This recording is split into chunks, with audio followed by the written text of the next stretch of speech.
कारखान्यावर आपण सर्व पत्रकार मित्रांना जे आज बोलवण्यात आलेलं आहे ते भीमाशंकर कारखान्याची बदनामी, भीमाशंकर कारखान्याचं पूर्वी राहिलेले चेअरमन आणि आत्ताचा असलेले संचालक देवदत्त निकम जे करत आहे आणि शेतकऱ्यांमध्ये जो संभ्रम निर्माण करण्याचं काम स्वतःच्या लोकप्रियतेसाठी करतो आहे ते त्याचं खरं रूप तुमच्या समोर उघडं करण्यासाठी आज तुम्हाला मुद्दाम भीमाशंकर कारखान्यावर बोलवण्यात आलेलं आहे।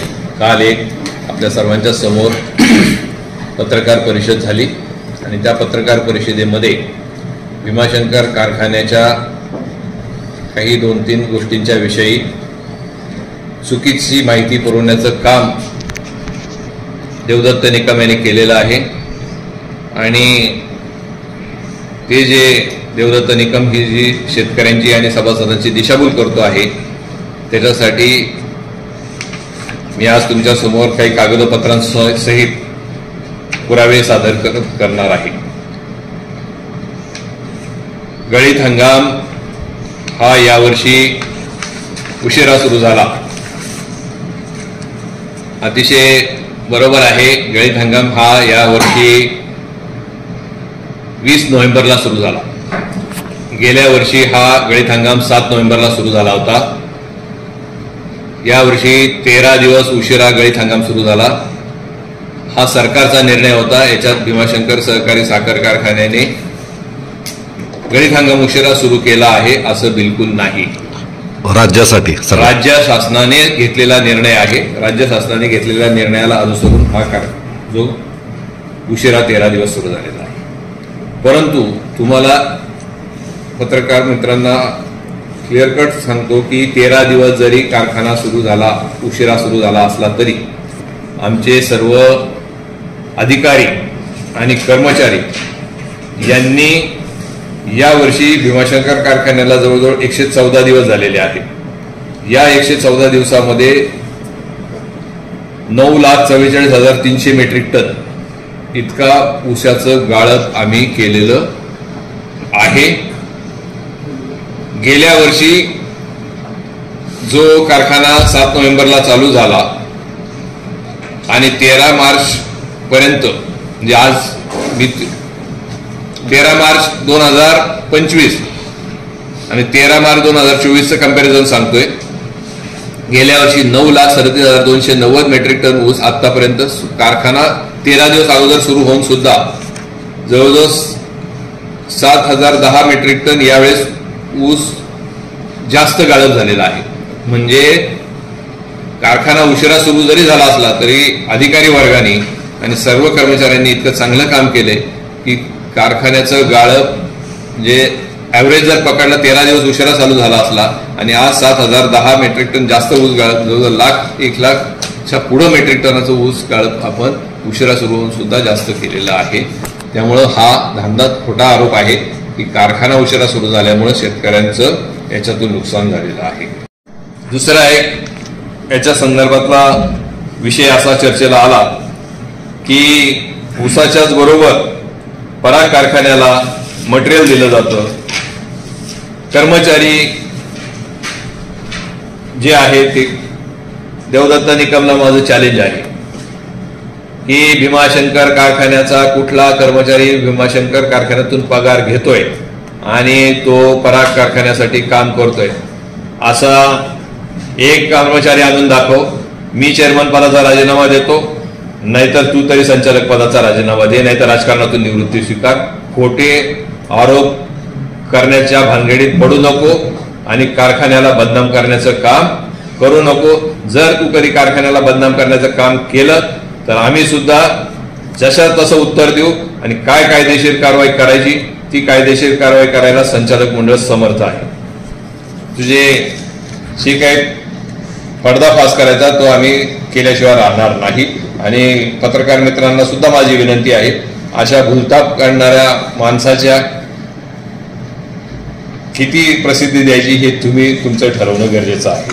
तर दुसरी गोष्ट स्क्रॅपच्या विषयाच्या संदर्भात की भीमाशंकर कारखान्यामध्ये स्क्रॅपच्या खूप मोठा घोटाळा जातो आणि मग ते काय हक्काचं विकाचं काय नावं ते सांगायला अतिशय मूर्खपणाचा हा विषय आलेला आहे.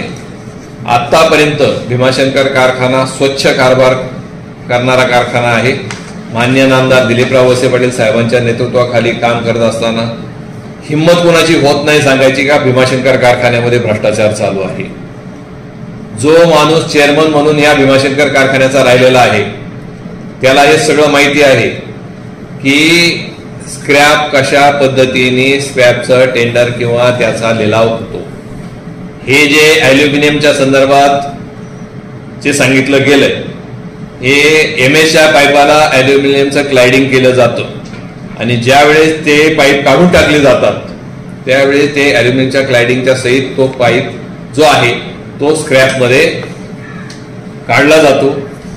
तो आजपर्यंत देवदत्त निकम या कारखान्याचा चेअरमन असताना सुद्धा अशाच पद्धतीने ॲल्युमिनियम क्लायडिंग केलेलं ॲल्युमिनियम वेगळं करून विकलं गेलेलं नाही. यावेळेस सुद्धा जे टेंडर झालं किंवा जो लिलाव झाला तो लिलाव होत असताना गव्हर्नमेंटच्या व्हॅल्युअरनी त्याची प्रत्यक्ष पाहणी केली. समजून घ्या तुम्ही, गव्हर्नमेंटचा व्हॅल्युअर तो व्हॅल्युअर नियुक्त केला जातो. त्या व्हॅल्युअरची नियुक्ती केल्यानंतर त्यांनी त्याची प्रत्यक्ष पाहणी केली आणि प्रत्यक्ष पाहणी केल्यानंतर त्याचा दर हा निश्चित केला, आमच्याकडे सांगितला गेला आणि त्याच्यानंतर एक टेंटेटिव्ह दर असतो. त्याच्यानंतर आम्ही संचालक मंडळामध्ये याची सगळी मान्यता घेतलेली असते आणि मग त्याच्यानंतर याचं टेंडर निघलं जातं. हे टेंडर गेल्यानंतर प्रत्येकाला त्याचं इन्स्पेक्शन करण्याचा अधिकार असतो. जे मटेरियल तिथं आहे त्याचं इन्स्पेक्शन करण्याचा अधिकार प्रत्येकाला असतो. जे टेंडर घेतात त्यांना किंवा संचालकांना सुद्धा असं जर वाटलं की याच्यात चुकीचं आहे कुणालाही आम्ही अडवलेलं नाही. देवदत्त निकमला माझा प्रश्न आहे की आज तू जे काय सांगतो त्यावेळेस तू कारखान्याचं हित पाहण्याचं जर काम म्हणतो त्यावेळेस तू का तिथं गेला नाही, त्यावेळेस का सांगितलं नाही का हे जे लॉट केलेले आहेत हे लॉट चुकीचे आहेत. त्याचं टेंडर झालं. हे टेंडर झाल्यानंतर ज्या पद्धतीने जे टेंडर झालेलं आहे त्याच पद्धतीने त्या एमएस पाईपला असलेले ॲल्युमिनियमच्या क्लायडिंगचं टेंडरमध्ये त्याच पद्धतीने होतं आणि त्याच पद्धतीने त्याची विक्री झालेली आहे. कुठलाही भ्रष्टाचार याच्यामध्ये झालेला नाही. अतिशय चुकीचा आरोप देवदत्त निकम स्वतःची लोकप्रियता वाढवण्यासाठी आणि कारखान्याला बदनाम करण्याचं काम या निमित्ताने करत आहे. दुसरी एक गोष्ट, आता अजून एक प्रश्न असा आला की पराग कारखान्याला शेती कमिटीच्या मीटिंगमध्ये जो निर्णय झाला त्या मीटिंगमध्ये पराग कारखान्याला ऊस देण्याचा निर्णय झाला. कुठल्याही शेती कमिटीच्या मीटिंगमध्ये ठराव झालेला नाही. शेती कमिटीच्या मीटिंगमधला ठराव हा तुमच्या समोर आहे. शेती कमिटीची जी मीटिंग झाली 2 मार्च 2025, ठराव क्रमांक 7 त्याची सत्यप्रत तुम्हाला मी देतो.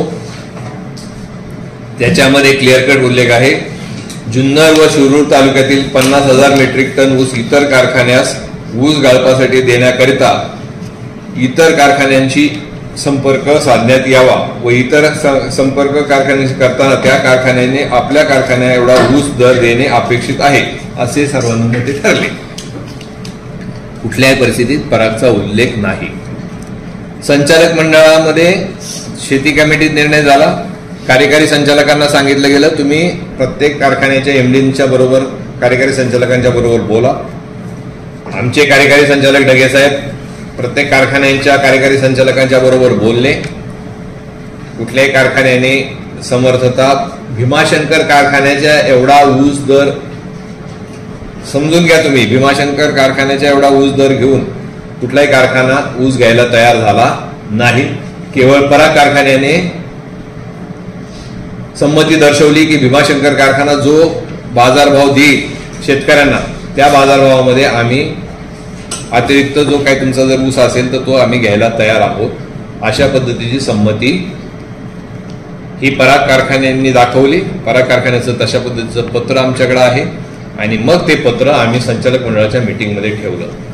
संचालक मंडळाच्या मीटिंगमध्ये देवदत्त निकम, इथं सगळे संचालक समोर उभे आहेत, इथं तुम्ही विचारू शकता, देवदत्त निकमनी कुठलाही विरोध केलेला नाही.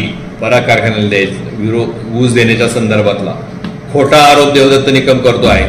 जर देवदत्त निकमनी अशा पद्धतीने जर कुठं विरोध केला असेल तर त्याला शेवटी तो म्हणत असेल की मी बोललो, माझी नोंद करून घेतली नाही. चेअरमन राहिलेला माणूस आहे, जर त्याला काही बोलायचं असेल, त्याची नोंद जर घेतली असेल तर लेखी द्यावं लागतं. एवढं तरी ज्याला चेअरमन राहिला त्याला थोडंफार तरी डोकं असावं लागतं.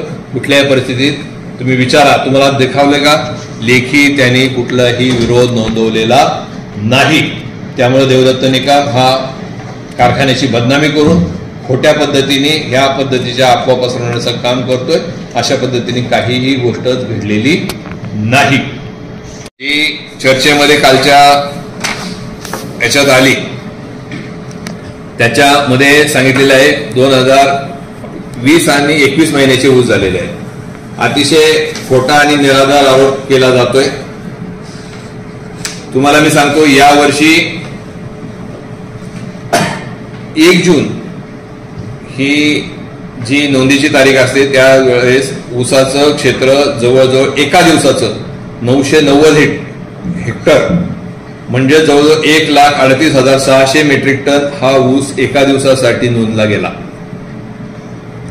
आणि ज्याला आडसाली असा ऊस म्हटला जातो की जो जून महिन्यापासून ऑगस्ट महिन्यापर्यंत ज्याची नोंद केली जाते, तो आपल्याकडे 6,174 हेक्टर हा ऊस नोंद झालेली आहे.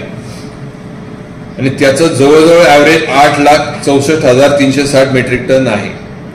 म्हणजे एवढ्या मोठ्या प्रमाणामध्ये हा जो ऊस आहे हा आडसालीचा ऊस आपल्याकडं नोंदीचा अवेलेबल असल्यामुळं.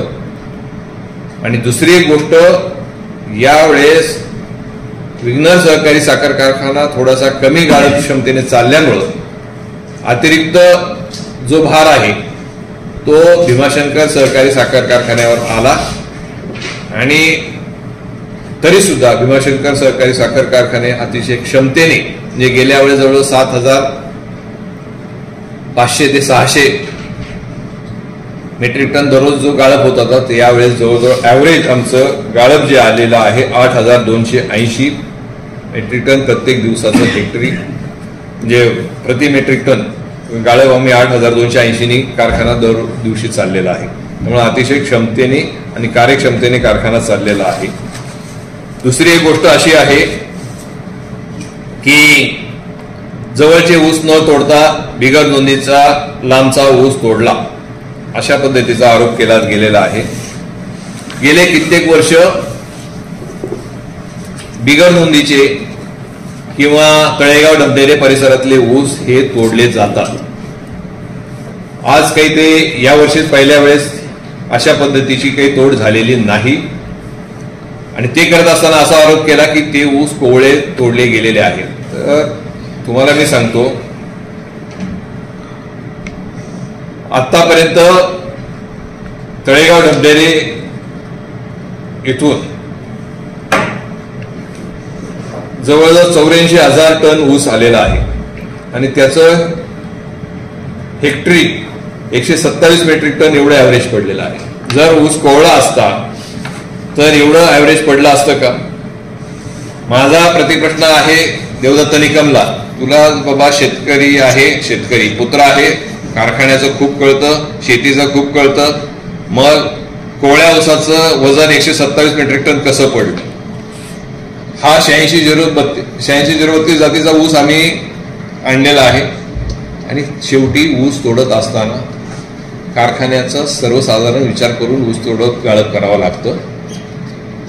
एका वेळेस जर कारखान्याच्या परिसरातला जर ऊस तोडून आणला किंवा तालुक्यातलाच ऊस तोडला आणि बाहेरचा ऊस आणला नाही तर कारखाना लवकर बंद होऊ शकतो आणि किंवा मग नोकेल होऊ शकतो. त्यामुळे कॉम्बिनेशन मध्येच नेहमी ऊस तोडावा लागतो. त्या पद्धतीने कॉम्बिनेशन मध्ये हा ऊस तोडण्यात आलेला. पुन्हा पुन्हा हा प्रश्न येतो. काय प्रश्न येतो की जे काही शिरूर आणि त्या भागातले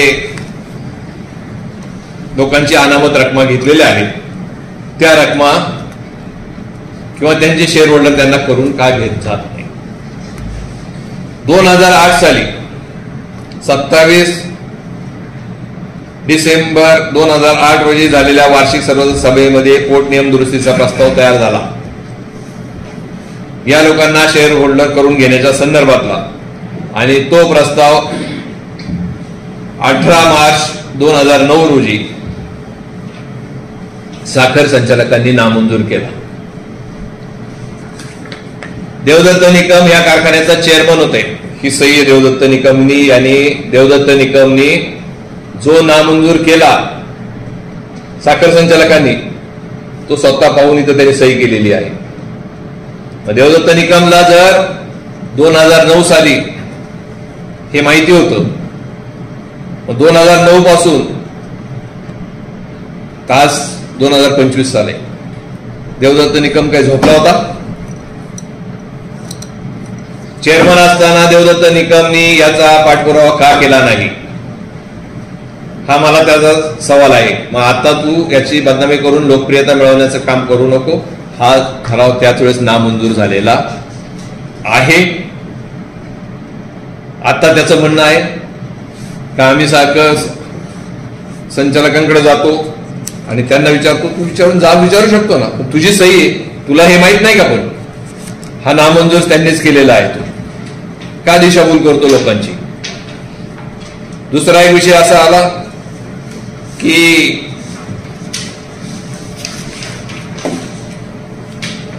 सभासद भीमाशंकर कारखान्याने सभासद करून घेण्याच्या संदर्भात आम्ही फॉर्म वाटणार आहोत असं काहीतरी बालिश, मी त्याला काय म्हणतोय, बालिश. जो चेअरमन राहिलेला आहे त्याला कळायला पाहिजे का अशा पद्धतीची पद्धत कुठं नसते आणि कुठंही असं कुणी उठला आणि सुटला आणि आम्ही फॉर्म छापून घेतो आणि भीमाशंकर कारखान्यावर किंवा संचालक साखर आयुक्तांकडे देतो आणि शेअर करून घ्या असं काही नसतं. पद्धत असते. त्या पद्धतीप्रमाणे संचालक मंडळामध्ये त्याचा ठराव होतो आणि ज्यांना कोणाला कशा पद्धतीने ऊस उत्पादक जे असतील त्यांना शेअर होल्डर करून घेण्याचा निर्णय संचालक मंडळामध्ये होतो. देवदत्त निकम संचालक आहे, अजूनपर्यंत संचालक मंडळाच्या बाहेर नाही. संचालक मंडळात निर्णय घ्यायचा असताना देवदत्त निकमने सांगावं ना काय काय चर्चा झाली, कधी केली आणि त्याचं म्हणणं काय आहे. नेहमी मी बोललो, मी एकटा आहे, मग माझं म्हणणं मांडून घेत नाही. तुझं म्हणणं मांडून घ्यायला लेखी दे ना. लेखी दिलं तर हा बाप दाखव, नाही तर श्राद्ध घाल. लेखी असतं. कधीपर्यंत तू केलं हे सगळं? खोटं का सांगतो लोकांना? त्याच्यामुळं तशा पद्धतीचं कुठलंही धोरण भीमाशंकर कारखान्याने तुमच्या मार्फत मी सगळ्या शेतकऱ्यांना सांगतोय दिशाभूल करण्याचं काम चालू आहे. कोणीही बाहेरचा माणूस अशा पद्धतीने फॉर्म वाटेल आणि तुमचे पैसे गोळा करेल तर ते कायद्याशी धरून नसणार आहे. तुमची शेतकऱ्यांची फसवणूक होईल, पैशाचा अपहार होऊ शकतो. त्यामुळे कुठल्याही शेतकऱ्यांनी अशा पद्धतीच्या अफवांवर विश्वास ठेवू नये.